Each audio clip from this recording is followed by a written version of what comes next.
This is one of the things that I find puzzling, for example, about Dawkins, because Dawkins formulated the idea of meme, which is, by the way, the same idea as archetype. It's exactly the same idea, except he just stopped. It's like, okay, there are memes, they're selected for. Okay, selected on what basis exactly? Does that mean there's a hierarchy of memes?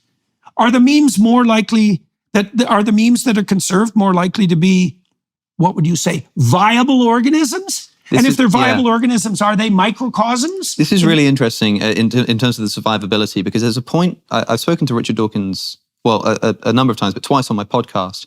And the second time, somebody pointed out to me that there might be a point of agreement between you two that has been overlooked, which is that, I don't know if you've ever come across the evolutionary argument against naturalism, or the argument from reason, the idea that if you're a materialist, you can't trust your reasonable faculties. So Alvin Plantinga formulated this very well, very, very geniusly, I think, in saying that if you believe that evolution by natural selection happens materially, what does natural selection select for?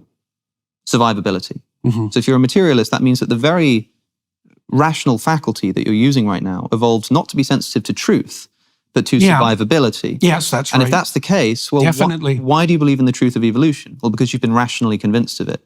But the thing that you've just assented to, the belief itself has just undercut the process by which you came to that belief. Look, there's a whole, the New England pragmatists figured this out in like 1880. Yeah, now I think this is a fascinating, I think it really is just a... It is. It's exciting. It's novel. That's for sure.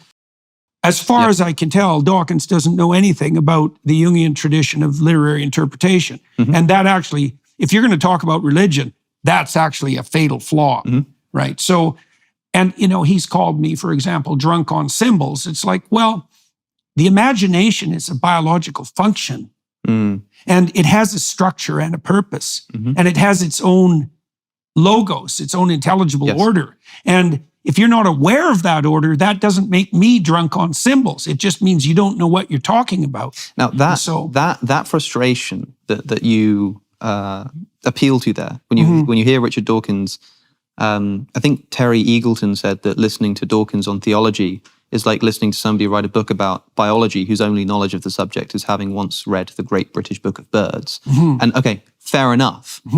But that actually turns out to be a real problem. And it's a problem with regards even to the meme idea, because you don't have to extend Dawkins' work very far to understand that religious stories are memes. Sure. Right? Yeah. Well, and there's a hierarchy of memes, and some of them are very functional. One other thing to say about patterns really quickly is these archetypal patterns, these symbolic patterns, we cannot master the highest patterns in reality without the world of religion or a metaphorical substrate or mythological landscape, right? Not pejoratively speaking. I'm not using myth as like fact and fable, but myth in the way C.S. Lewis would use the word myth. We need religious language and religious systems to properly understand, to properly recognize, understand, and master certain types of patterns. If we don't have that, if we just rely on science, one quick example, we just rely on science, we understand what is. Science does amazing things, but we don't know what we ought to do. We don't know what we should do, right? Because science doesn't deal with the problem of value. You can't understand values and morality with just science. You need more. You need the philosophical world of religion and religious language.